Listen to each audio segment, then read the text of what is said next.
I'm Richard, and I'm your electrician buddy.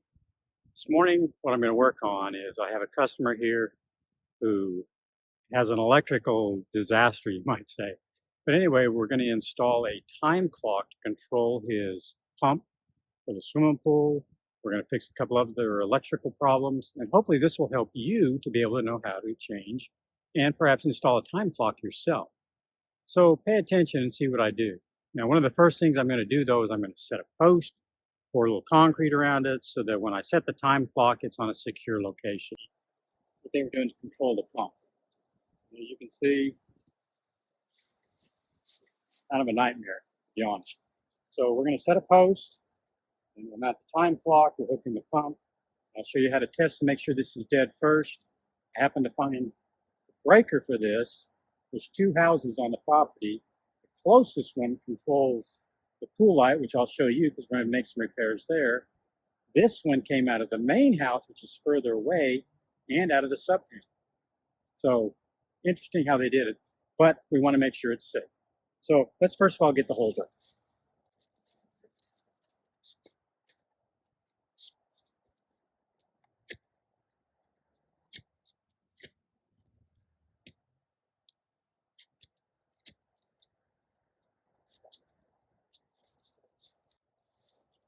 Now the posts we're using actually happen to be a repurposed post that they wanted to use. And so good use, and we'll see what we can do to get it set.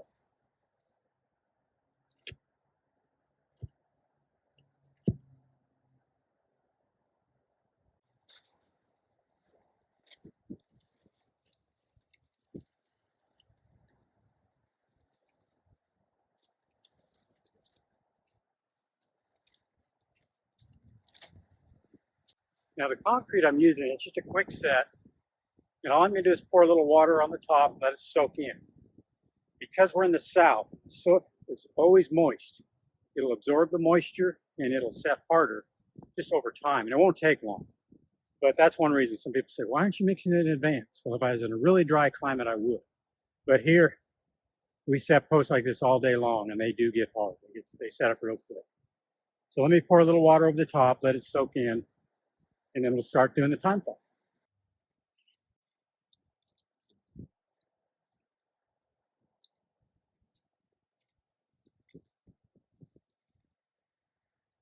Well, that's going to go ahead and get my time clock. We'll start getting all the components together and start disassembling the existing and getting ready for the next. Now, some people may say, what time clock am I using? I'm going to use this Torque. Yeah, it's the DTU40. And the reason I'm using this is because it's programmable and they can set they want the pump where they can integrate it every few hours, have it run for a while. And it is waterproof. It's made so you can stick it out in the weather. And the post right here, like I say, somebody said, well, you didn't get it level and all that stuff. It's actually pretty level. But on top of it, this setup right here is temporary for the time being. And they plan on pouring a little pad and moving the pump and filtering all that on top of the pad. So here's the time clock. We'll get it mounted, and then we'll go from there. And I'll show you how we go about that. I wanted to show you something on the time clock. Of course, the cover comes right off, as you can see. And to make it easy to work on it, you look right here, there's a little tab right there. There you go, and there's your guts. And now it makes it to where I got an easy cavity to work at. So just a nice little convenient thing. They designed time clocks that way to make it for a good installation. So let's install the box. Also, another thing important to remember when you're installing these boxes, there is a direction that up or down. The little hole up top, that is designed to be outside so water cannot penetrate inside here. So if there's any water penetration, it's going to be below all the controls. Keep that in mind. These holes are down below the controls. This is above, out in the open.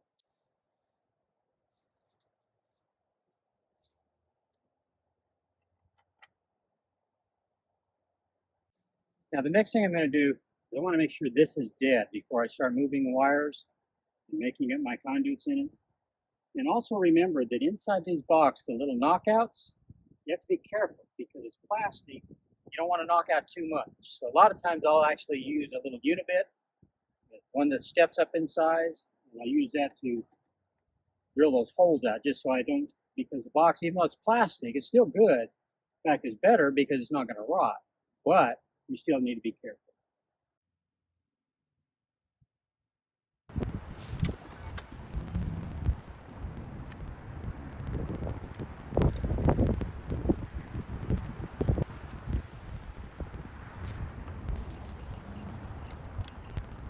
Now I'm going to take my meter from volts, AC.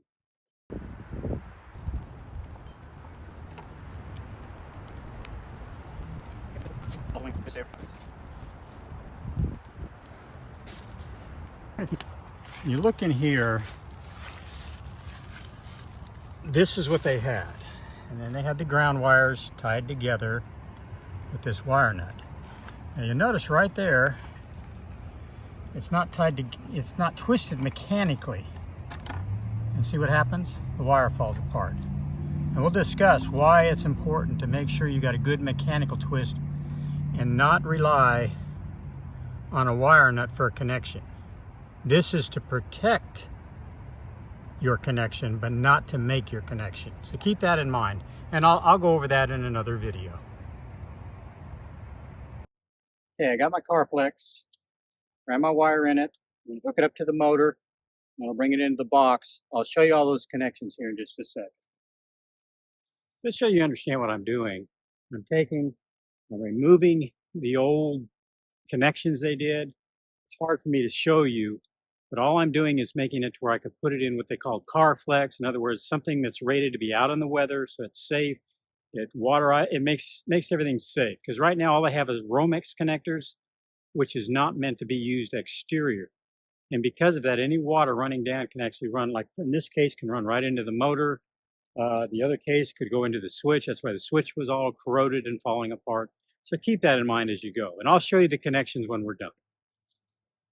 On the motor, I'm using this plastic Carflex connector. The wire will come out that way towards the time clock, just so you know what I'm putting up in.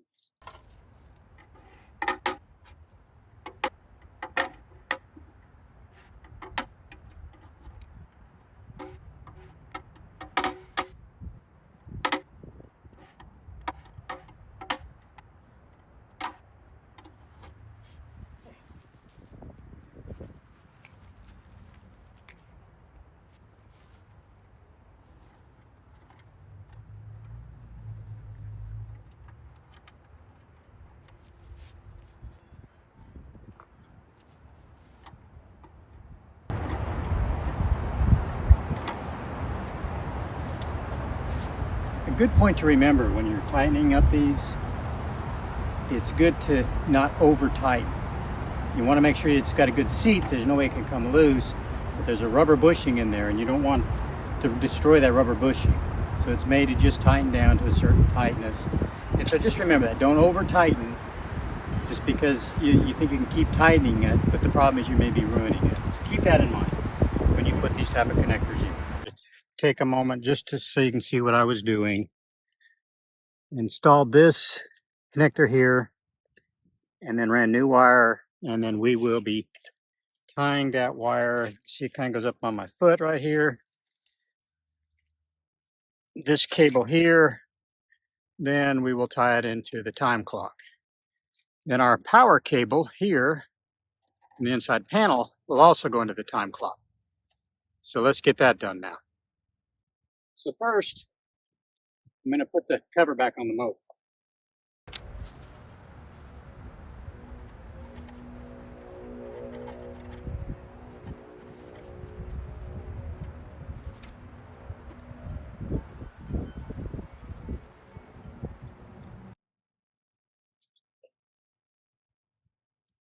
Now this UF cable here, because that plastic coating on it, the insulation is so difficult to work with, I'm going to strip it first. That way it makes it easier to get in and work with, because you don't want to strip it inside the box if you can avoid it. Now, I found on UF cable, so you know, a little trick that I've learned is that the bare copper is on the inside. So you're not going to scuff that insulation because there's no insulation on it. So I always go down the middle, right against the edge of the copper. then it exposes these two, and usually you can just take them, and if it's a little star, you just do a little scratch right there, and it'll end up pulling apart like so.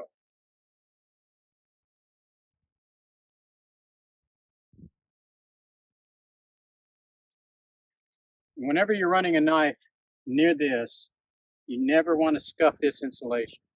You want to stay away from it as much as you can. Try not to touch it.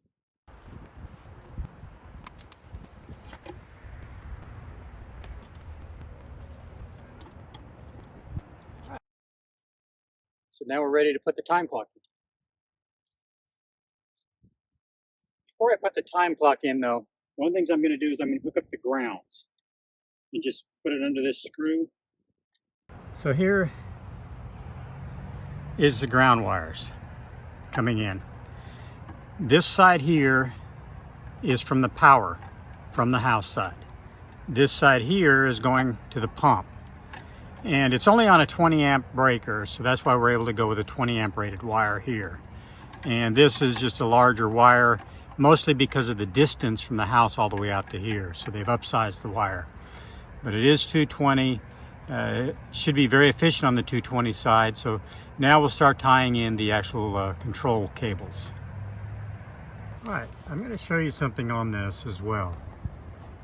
Now when you look at the diagram where it says 208, 240 volt, and then you see the dotted line. Okay, that's the next sequence I'm going to add. Those little jumpers are something that's extremely necessary if you're wiring it the way I am.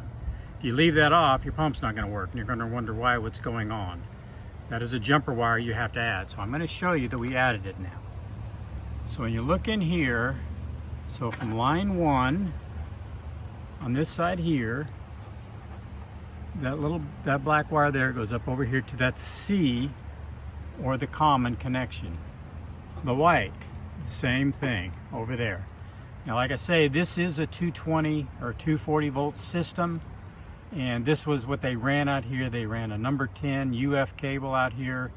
So it's a 10-2 with ground. That's what's been existing out here for I don't know how many years. And so the cable itself is good. It's a good copper wire, but I wanted to show you. So this is the connection now before we actually turn the power on and we put the cover over the box. So I'm going to go turn the power on. We'll double check, make sure everything works, and then we'll leave it from there. So here's the time clock, and we've got it programmed in the time that we're at. The safety cover on. This is on. When I checked the voltage, come to find out that I needed to fix the breaker. So the connections were correct. In fact, let me pull this so you can see this. Again, the connections is just what I showed you earlier.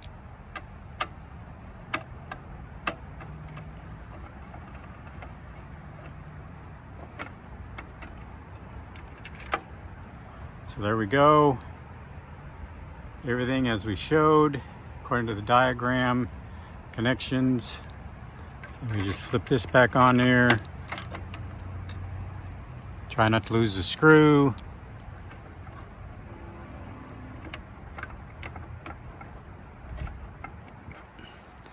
Put the cover back on. And that protects all the live connections in there is what it's doing. That's what they call a dead front. There you go. It's all sealed as a weather box. You notice all of our connections, we try to come off the bottom so that everything is sealed. And it's actually a pretty nice little timer. And we got it all programmed for the owner. All right, let's go to our next project then. And thanks for watching, and please subscribe. Thanks for watching. I'm your electrician buddy, name's Richard. And on the next episode, I'm going to now fix over here the GFCI and the outside stuff. I'm going to show you the sequence, what I do with this. If you got any questions, please write, please comment, and please subscribe, because this helps me put more content out for you. And hit the like button. We appreciate you following along. And hopefully this will help you to be able to do it safely. And remember, never work with it hot. Do everything you can to kill the power at that location. Thanks for watching.